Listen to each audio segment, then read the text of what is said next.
तो अब इन लोगों को खाली बुलडोजर की फिक्र है, खाली बुलडोजर से घर तोड़ना चाहते हैं। किसी मुसलमान पे इल्जाम लगा तो उसको लाकर पीटते और घर तोड़ देते। तो ये इनकी गवर्नमेंट ऐसे ही है कि ये लोग बेसिक एम्यूनिटीज जो है, जिसको इंसान को जरूरत पड़ती है, साफ पीने का पानी मुहैया नहीं कर सकते लोग। तो ये तो मध्य प्रदेश सरकार की सरासर नाकामी है कि 2026 में आ गए और 2026 में हम विश्व गुरु के दावे करते हैं और गंदा पानी पीकर लोग मर जाते हैं। तो ये तो इनको चुल्लू भर पानी में डूब मरने की जरूरत है बीजेपी के इन तमाम लोगों को, जो हमेशा बुलडोजर इस्तेमाल करते, कभी एनकाउंटर का नाम करते। तो अब ये इनको बताना पड़ेगा देश को। सर, तलवार बांटे जा रहे हैं, खुलेआम वीडियोस बनाई जा रही हैं। यति नरसिंहानंद ने भी एक बयान दिया है कि ISIS जैसा संगठन बनाना चाहिए, तलवार बांटे। तो ये इसलिए इस तरह की बकवास कर रहे हैं क्योंकि इनको मालूम कि उत्तर प्रदेश की सरकार उनको कुछ नहीं करेगी, केंद्र की सरकार आंख बंद कर लेगी, कान बंद कर लेगी।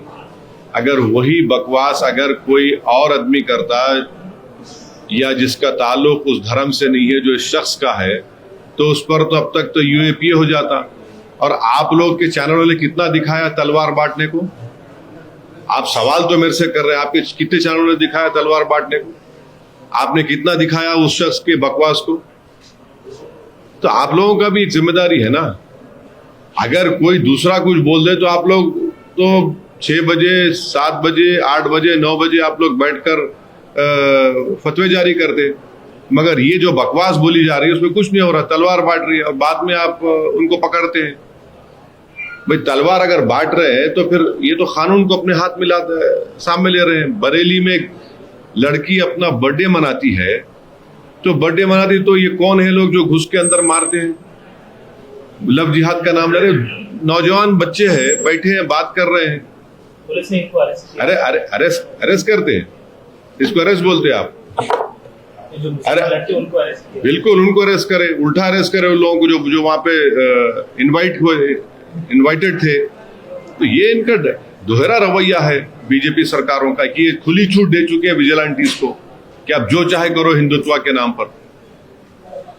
सर, हिंदी में आप अगर बोल रहे हैं, चाइना के फॉरेन मिनिस्टर हैं, उनका स्टेटमेंट अभी आया है। उन्होंने भी क्लेम किया है कि इंडिया पाकिस्तान के बीच में उन्होंने मीडिएट किया ऑपरेशन सिंदूर के दौरान। पहले हमने देखा था इसी तरीके के बयान अमेरिका के।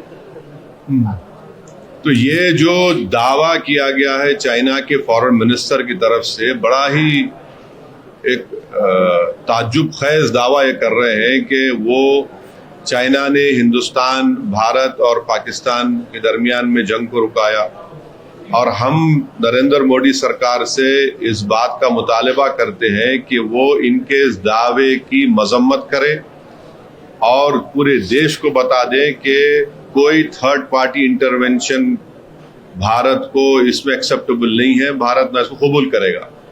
दूसरी बात यह है कि पूरी दुनिया जानती है कि चाइना 80% से ज्यादा हथियार पाकिस्तान को देता है और ऑपरेशन सिंदूर के दौरान उन्होंने, जब हमारी बहादुर फौज और हमारी एयरफोर्स उन दहशतगर्दों के ठिकानों को निशाना बना रही थी, तो ये चाइना की हुकूमत ने उनको रियल टाइम इंटेलिजेंस पाकिस्तान की फौज को दिया ऑपरेशन सिंदूर के दौरान में। आप बोल रहे हैं कि हम मीडिएटर और सालिस बन रहे हैं, और ये हम इस देशवासियों को समझना चाहिए कि हम खामोश बैठकर इस चीज को कबूल करने तैयार नहीं हो सकते हम लोग। चाइना अपने आप को ये बता रहा है कि हम भारत को और पाकिस्तान को एक ही लेवल पर बिठा रहा है और पूरे जनूबी एशिया में बता रहा है कि हम बड़े सुपर पावर हैं।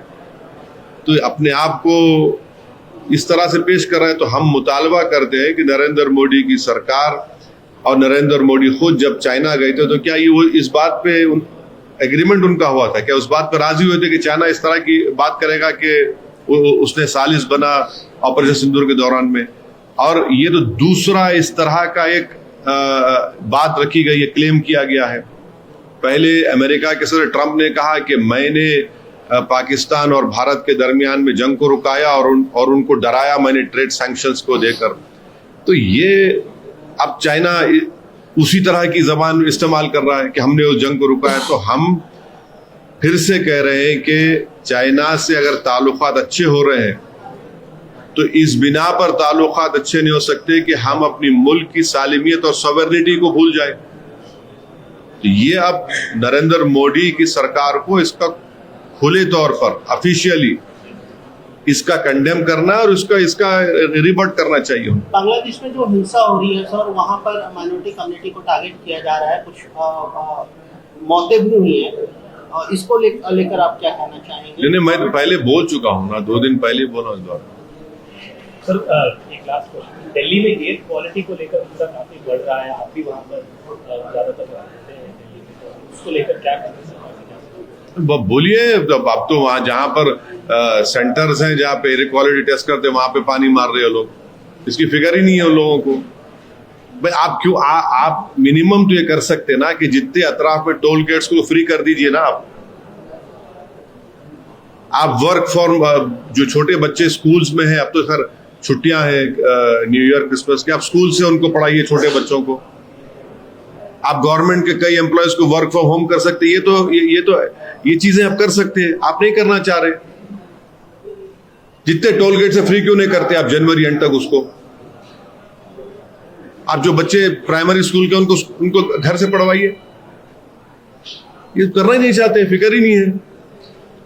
इनके प्रायोरिटीज, इनके तरजीहात कुछ और है, गवर्नेंस के ऊपर इनकी कोई तवज्जो नहीं है। और ये तो नस्लें खराब हो रही है, बर्बाद हो जा रही है वहां पर। सर बंगाल के में चुनाव आने वाले, अभी देखिए अब महाराष्ट्र में आप जाने वाले हैं सर, महाराष्ट्र को लेकर, महाराष्ट्र लोकल बॉडी को लेकर में वारिस पठान जी ने बोला था, डिबेट हुआ है कि पठान बनेगा मेयर की हिंदू मराठी बनेगा। एक बात सुनिए, भारत का संविधान सुप्रीम है। क्या भारत के संविधान में ऐसा कुछ चीज लिखी हुई तो नहीं है ना? कोई बन सकता है। चलिए अभी लोकल बॉडी में क्या है आपकी तैयारी है सर? एमआईएम के हाँ, मैं जा रहा हूँ, मैं भी कैंपेन करूंगा और 3 जनवरी के दिन गोवंडी में मेरे पब्लिक इलेक्शन कैंपेन शुरू होगा और फिर मुख्तलिफ औरंगाबाद है, मालेगांव है, धुलिया है, इंशाल्लाह नांदेड़ है, परभनी है, अमरावती है, अकोला है, अहमदनगर है और जहाँ है प्रोग्राम बनेगा मैं जाके कैंपेन करूंगा अपने पार्टी कैंडिडेट्स के लिए। एक और चीज है सर, बंगाल के एक एमपी है, लीडर है टीएमसी से, वो टीएमसी से अब उनको हटा दिया गया। वो बार बार क्लेम कर रहे हैं कि एमआईएम के साथ उनका गठबंधन हो गया है और एमआईएम के साथ मिलकर जो भी बंगाल के चुनाव के बारे में बोलना है सही टाइम पे हम आपको बताएं।